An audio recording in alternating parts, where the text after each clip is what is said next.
Hello everyone, welcome back my YouTube channel science with JS. तो जैसा कि बच्चों आपको पता है, इस चैनल पर मैं आपको क्लास 9th और क्लास 10th की साइंस पढ़ा रहा हूं, जिसमें मैंने अभी तक क्लास 9th के साइंस के 2 लेक्चर डाल दिए हैं और क्लास 10th का सब्जेक्ट केमिस्ट्री का एक ही लेक्चर डाला है और आज ये मेरा दूसरा लेक्चर होने वाला है। तो हम अपने पहले लेक्चर के अंदर केमिकल रिएक्शंस क्या होती हैं उनके बारे में पढ़ा और इसके अलावा हमने केमिकल रिएक्शन की परिभाषा पढ़ी, यानी रासायनिक अभिक्रिया क्या होती है, और हमें उस चैप्टर के अंदर कौन कौन से टॉपिक्स के बारे में पढ़ाना था, हमने इनके बारे में देखा। तो आइए बात करते हैं अपने हम इस क्लास 10 के सब्जेक्ट केमिस्ट्री के सेकंड लेक्चर के बारे में। जो आपको पता है कि हम अपना क्लास 10 का सब्जेक्ट केमिस्ट्री जिसमें chapter number 1 chemical reaction and equation के बारे में पढ़ रहे हैं, जिसमें हमारा आज लेक्चर नंबर 2 पढ़ने वाले हैं। तो जैसा कि आपको पता है, हम अपने लास्ट लेक्चर में केमिकल रिएक्शन की परिभाषा और उसके कुछ उदाहरण पढ़ चुके थे, जिसमें हम आज पढ़ने वाले हैं क्या बैलेंस्ड केमिकल रिएक्शन, संतुलित रासायनिक अभिक्रिया क्या होती है। ज्यादातर बच्चों को इस टॉपिक में प्रॉब्लम आती है और इस टॉपिक में बोर्ड एग्जाम के अंदर 100% क्वेश्चन आता है। तो मैंने बहुत सिंपल लैंग्वेज में बहुत सिंपल एक्सप्लेनेशन करके रासायनिक अभिक्रिया को कैसे संतुलित करते हैं और क्या होती है संतुलित रासायनिक अभिक्रिया, उसके बारे में समझाया है। तो आइए हम संतुलित रासायनिक अभिक्रिया की परिभाषा पढ़ते हैं और इसको परिभाषा से समझने की कोशिश करते हैं। तो सबसे पहले जैसा कि हमारी हेडिंग डला है संतुलित रासायनिक समीकरण, जैसा कि हमारी हेडिंग डली है संतुलित रासायनिक समीकरण, जिसको हम बैलेंस केमिकल इक्वेशन भी कहते हैं। तो क्या मतलब है इस बात का, संतुलित यानी बैलेंस करने का। तो जाहिर सी बात है, मैंने उस दिन भी बताया था कि अगर कोई रासायनिक अभिक्रिया होती है उसके अंदर हमारे रिएक्टेंट आता है, उसके अंदर हमारे कौन आते हैं, रिएक्टेंट आते हैं, और ये रिएक्टेंट प्रोडक्ट में कन्वर्ट हो जाते हैं, यानी अभिकारक उत्पाद बनाते हैं। ये रासायनिक अभिक्रिया में होता है। अब हमें उसी रासायनिक अभिक्रिया को क्या करना है, संतुलित करना है। तो कैसे संतुलित करते हैं, आइए इसकी सबसे पहले परिभाषा को पढ़ लेते हैं। तो जैसा कि लिखा है, वह रासायनिक समीकरण जिसमें दोनों पक्षों में प्रत्येक तत्व के परमाणु की संख्या बराबर होती है, संतुलित रासायनिक समीकरण कहलाता है। यानी इसका मतलब ये हुआ, इस परिभाषा से हमें साफ नजर आ रहा है कि वह रासायनिक समीकरण जिसमें दोनों पक्षों का मतलब है रिएक्टेंट साइड पर और प्रोडक्ट साइड पर तत्व के परमाणु की संख्या, यानी प्रोडक्ट रिएक्टेंट की संख्या और हमारी प्रोडक्ट की संख्या, उसके जो तत्व है उसकी परमाणुओं की संख्या क्या होती है, बराबर होती है, यानी इक्वल होती है दोनों साइड पर। उसी को हम संतुलित रासायनिक समीकरण कहते हैं। यानी इसका मतलब ये हुआ कि जितने मेरे रिएक्टेंट हैं, जितने मेरे अभिकारक है, उतना ही मेरा प्रोडक्ट बनना चाहिए। यानी अगर मैं 2 मोल अभिकारक पे लेता हूं तो मेरे 2 मोल प्रोडक्ट साइड पर बनने चाहिए, यानी इक्वल नंबर होना चाहिए रिएक्टेंट साइड पर भी और प्रोडक्ट साइड पर भी। उसको हम संतुलित रासायनिक समीकरण कहते हैं। आइए हम एक उदाहरण की मदद से इसको समझने की कोशिश करते हैं। जैसा कि मैंने लिखा है मैग्नीशियम, जिसको हम Mg से डिनोट करते हैं, और लिखा है मैंने ऑक्सीजन। जब मैग्नीशियम और ऑक्सीजन, याद रखना मैग्नीशियम एक धातु है, और जब धातु कभी भी ऑक्सीजन से क्रिया करती है तो धातु अपना ऑक्साइड बनाती है। तो जैसा कि लिखा है मैग्नीशियम और ऑक्सीजन, इससे बनता है मैग्नीशियम ऑक्साइड। क्या बनता है, मैग्नीशियम ऑक्साइड। मगर ये भी संतुलित नहीं है। क्यों संतुलित नहीं है, क्योंकि मैंने यहाँ पर मैग्नीशियम 1 लिया है और मैंने यहाँ पर ऑक्सीजन 2 लिए हैं, और यहाँ पर मेरा मैग्नीशियम 1 है लेकिन यहाँ पर मेरा ऑक्सीजन भी 1 है। इसका मतलब ये हुआ, ये मेरी रिएक्टेंट साइड है और ये मेरी प्रोडक्ट साइड है। मुझे यहाँ के तत्वों की संख्या और यहाँ के तत्वों की संख्या को बराबर करना पड़ेगा, तब ऐसे मैं बोलूंगा बैलेंस्ड केमिकल रिएक्शन, यानी संतुलित रासायनिक समीकरण। आइए इसको संतुलित करने की कोशिश करते हैं। तो जैसा कि इस साइड पर मैंने देखा मैग्नीशियम मेरा 1 है, ऑक्सीजन मेरे 2 हैं, और इस साइड पर मैंने देखा मैग्नीशियम मेरा 1 है और ऑक्सीजन मेरा 1 है। तो मैं क्या करूं ऐसा जिससे दोनों साइड पर मेरे तत्वों की संख्या बराबर हो जाए। तो हम मल्टीप्लीकेशन करते हैं, उतने का मल्टीप्लीकेशन करते हैं जिससे हमारे तत्वों की संख्या बराबर हो जाती है। तो जैसा कि अगर मैं इस साइड पर 2 का मल्टीप्लीकेशन कर दूं, अगर मैं इस साइड पर 2 का मल्टीप्लीकेशन कर दूं तो मेरे मैग्नीशियम 2 हो जाते हैं और ऑक्सीजन भी 2 हो जाते हैं, यानी मेरे ऑक्सीजन तो बैलेंस हो गए, लेकिन मैग्नीशियम कितने हो गए? 2। लेकिन यहाँ पर मैग्नीशियम कितना है? 1। इसका मतलब ये हुआ मुझे यहाँ भी 2 का मल्टीप्लाई करना पड़ेगा।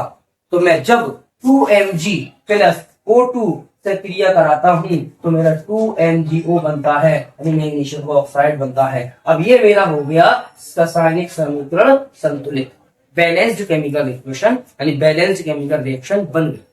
यानी अपने हिसाब से मल्टीप्लाई किया, उतना मल्टीप्लाई किया जितना कि मेरा रिएक्शन बैलेंस हो जाए। एक उदाहरण और दिखाता हूं, जैसे कि मैंने लिया हाइड्रोजन, मैंने लिया क्लोरीन। जब हाइड्रोजन और क्लोरीन अभिक्रिया करते हैं तो हाइड्रोक्लोरिक एसिड बनता है। क्या बनता है? हाइड्रोक्लोरिक एसिड बनता है। तो जैसा कि हम अगर यहाँ पर देखें तो यहाँ पर हाइड्रोजन 2 है, यहाँ पर क्लोरीन 2 है, लेकिन यहाँ पर देखें तो एक हाइड्रोजन है और एक क्लोरीन है। अगर मैं यहाँ पर 2 का मल्टीप्लाई कर दूं तो यहाँ पर भी 2 हाइड्रोजन हो गए और 2 क्लोरीन हो गए। इसका मतलब ये हुआ यहाँ पर 2 तो यहाँ पर 2 क्लोरीन तो यहाँ पर 2 क्लोरीन। ये हो गई मेरी बैलेंस्ड केमिकल इक्वेशन। क्या हो गई? Balanced chemical equation. बहुत आसान टॉपिक है, अगर आप सही से मल्टीप्लाई करना जानते हो नंबर का तो आसानी से आप इसको कर सकते हो। तो ये मैंने 2 उदाहरण दिए संतुलित रासायनिक समीकरण के। क्या होता है कर दिखाया है आपको आसानी से। अगर आपको समझ में ना आए तो आप एक बार वीडियो को पीछे कर दोबारा से देख सकते हो। आइए अगले पॉइंट की बात करते हैं, जो हमारा अगली हेडिंग है रासायनिक समीकरण को संतुलित करना। क्या हेडिंग हमारी? रासायनिक समीकरण को संतुलित करना, यानी बैलेंस करना। आइए हम कुछ रिएक्शन को बैलेंस करने की कोशिश करते हैं। ये मैंने आपके सामने 4 केमिकल रिएक्शन को रखा है और ये अभी हमारी संतुलित नहीं है, ये असंतुलित केमिकल रिएक्शन है। आइए मैं आपको 1 बाय 1 एक रिएक्शन रिएक्शन को संतुलित करना सिखाता हूं। तो जैसा कि सबसे पहली रिएक्शन में मैंने लिया है आयरन और मैंने लिया है वाटर। लिया है मैंने आयरन लिया है और वाटर लिया है। जब आयरन और वाटर की रिएक्शन होती है तो आयरन का ऑक्साइड बनता है। मैं पहले ही बता चुका हूं, जब कोई भी धातु ऑक्सीजन से क्रिया करती है तो वो अपना ऑक्साइड बनाती है। जब आयरन वाटर से क्रिया करता है या ऑक्सीजन से क्रिया करता है तो आयरन का ऑक्साइड बनता है। तो जैसा कि मेरा लिखा है आयरन और वाटर, इसने आयरन ऑक्साइड बना दिया और हाइड्रोजन गैस बना दी। अब हम सबसे पहले क्या काम करते हैं, जब हमें कोई भी रासायनिक अभिक्रिया को बैलेंस करना होता है तो सबसे पहले हम तत्वों की संख्या को गिनना स्टार्ट करते हैं, तत्वों की संख्या को काउंट करना स्टार्ट करते हैं। तो अगर मैं काउंटिंग करना स्टार्ट करूं, मेरे यहाँ पर आयरन 1 है और यहाँ पर मेरा आयरन 3 है। आप देख सकते हैं मेरे यहाँ पर आयरन 1 है और मेरा यहाँ पर आयरन 3 है। इसका मतलब ये हुआ मुझे ये 3 का मल्टीप्लाई यहाँ पर करना पड़ सकता है। तो जब मैंने यहाँ पर 3 का मल्टीप्लाई किया तो यहाँ पर आयरन हो गए 3 और यहाँ पर हो गए आयरन 3, यानी मेरे ऑक्सीजन के हो गए बैलेंस हो गए। लेकिन मैं अगर वो ऑक्सीजन को देखूं, मैं आयरन मेरे बैलेंस हो गए। अगर मैं ऑक्सीजन को देखूं तो यहाँ पर ऑक्सीजन है 4 और यहाँ पर ऑक्सीजन है 1। यहाँ पर देखिए कोई भी नंबर नहीं लगा हुआ है, तो कोई नंबर नहीं लगा होता है तो हम उसको 1 मानते हैं। इसका मतलब ये हुआ मुझे इसको 4 करने के लिए यहाँ पर भी 4 का मल्टीप्लाई करना पड़ेगा। जब मैंने 4 का मल्टीप्लाई किया तो ऑक्सीजन हो गए 4, यानी FeO3 Fe3O4। यहाँ से मुझे 3 आयरन मिले और यहाँ से मुझे 4 ऑक्सीजन मिले, तो मेरा ये कंपाउंड तो बन गया आयरन ऑक्साइड। लेकिन अगर मैंने देखा तो 4 दूनी 8, यहाँ पर हो गया 4 दूनी 8, हाइड्रोजन हो गए 8 और मेरे पास हाइड्रोजन कितने हैं? 2। तो मुझे इसको बैलेंस करने के लिए क्या करना पड़ेगा? यहाँ पर भी 4 को मल्टीप्लाई करना पड़ेगा। 4 दूनी 8, यानी ये हो गई अब केमिकल रिएक्शन बैलेंस। इसे हम कहते हैं बैलेंस केमिकल रिएक्शन। बहुत आसान है। ऐसे ही मैं आपको देखो दूसरी रिएक्शन करके दिखाता हूँ। ये मेरी सेकंड रिएक्शन है। ये है मेरा CO2, ये है मेरा वाटर और ये है मेरा ग्लूकोज C6H12O6 प्लस ऑक्सीजन। और आपको पता होना चाहिए ये एक फोटोसिंथेसिस की रिएक्शन है। फोटोसिंथेसिस में प्लांट का काम होता है कार्बन डाइऑक्साइड गैस की और वाटर की रिएक्शन करवाना और ग्लूकोज का फॉर्मेशन करवाना। आइए इसको हम करने की कोशिश करते हैं। तो अगर हम सबसे पहले अपने कार्बन को देखें, यहाँ पर कार्बन 1 है और यहाँ पर कार्बन 6 है, तो इसका मतलब मुझे यहाँ पर 6 का मल्टीप्लाई करना पड़ेगा। जब मैंने 6 का मल्टीप्लाई किया तो यहाँ पर जो हाइड्रोजन थे, यहाँ पर हाइड्रोजन है 12 और यहाँ पर हाइड्रोजन है 2, तो यहाँ पर मैंने 6 का मल्टीप्लाई किया, यानी 6 दूनी 12। अब ये मेरे हाइड्रोजन भी क्या हो गए, बैलेंस हो गए। अगर मैं ऑक्सीजन को देखूं तो ऑक्सीजन यहाँ पर 6 और यहाँ पर ऑक्सीजन कितने हैं, 6 दूनी 12 और 6 कम 6 यानी 18। अगर मैं यहाँ पर 6 का मल्टीप्लाई कर दूं तो 6 और 6 दूनी 12 ये होगा 18। यानी अब मेरे रिएक्टेंट साइड पर और प्रोडक्ट साइड पर मेरे तत्वों की संख्या बिल्कुल बराबर हो चुकी है। इसी को मैं कहता हूं बैलेंस्ड केमिकल रिएक्शन। मैं कहता हूं बैलेंस्ड केमिकल रिएक्शन। आइए मैं आपको एक उदाहरण और देता हूं।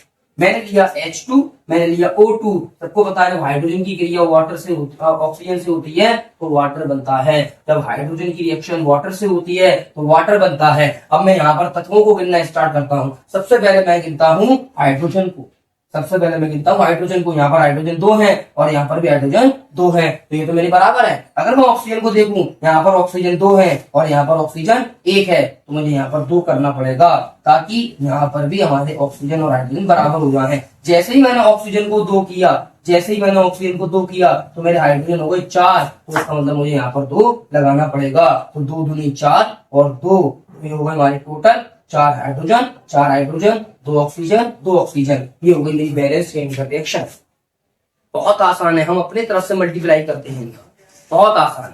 अगली एक मैं आपको और सिखा देता हूँ। ये है मेरे पास एल्यूमिनियम और ये मेरे पास कॉपर का क्लोराइड। जब एल्यूमिनियम कॉपर क्लोराइड से रिएक्शन करता है तो एल्यूमिनियम क्लोराइड बनता है और कॉपर बनता है। अभी मेरे पास ये रिएक्शन अनबैलेंस्ड है, मैंने इसको बैलेंस नहीं किया है। आइए हम इसको बहुत स्लो मोशन में, बहुत स्लो इसको बैलेंस करने की कोशिश करते हैं। तो जैसा कि यहाँ लिखा है एल्यूमिनियम और यहाँ लिखा है कॉपर क्लोराइड। अगर मैं एल्यूमिनियम देखूं यहाँ पर 1, अगर मैं यहाँ पर एल्यूमिनियम देखूं तो यहाँ पर भी 1, इसका मतलब एल्यूमिनियम बैलेंस है। अगर मैं आगे बढ़ूं तो यहाँ पर देखूं क्लोरीन, यहाँ पर क्लोरीन है 3 और यहाँ पर क्लोरीन है 2, इसका मतलब मुझे यहाँ पर कुछ ना कुछ करना पड़ सकता है।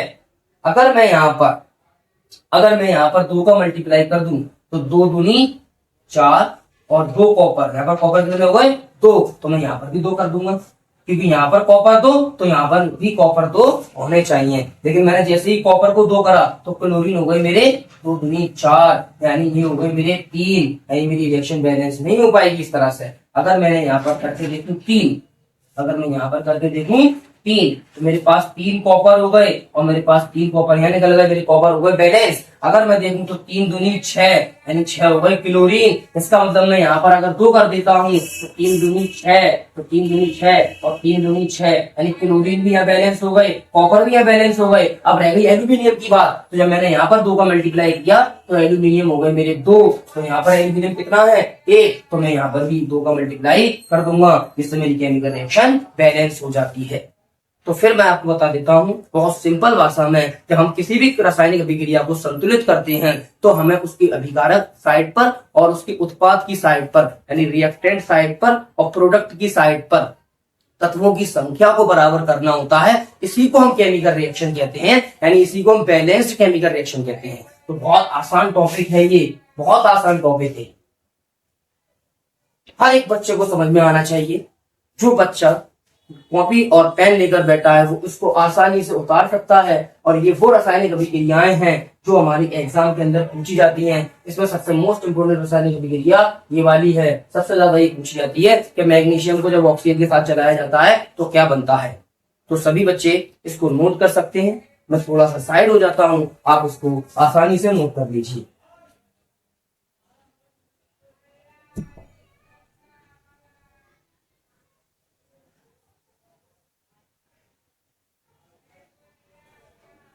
सभी बच्चे इसको अच्छे से नोट कर लें। और जैसा कि आपको पता है, अगर ये वीडियो अच्छी लगी हो तो वीडियो को शेयर कीजिए ताकि आने वाले बच्चों के लिए, आगे वाले बच्चों के लिए, जो कमजोर बच्चे हैं वो आसानी से चीजों को सीख जाएं। अब हमारा नेक्स्ट लेक्चर के अंदर टॉपिक रहने वाला है टाइप्स ऑफ केमिकल रिएक्शन। तो अगर वीडियो अच्छी लगी हो तो वीडियो को लाइक कीजिए, चैनल को सब्सक्राइब कीजिए और वीडियो को ज्यादा से ज्यादा शेयर कीजिए। Thank you very much.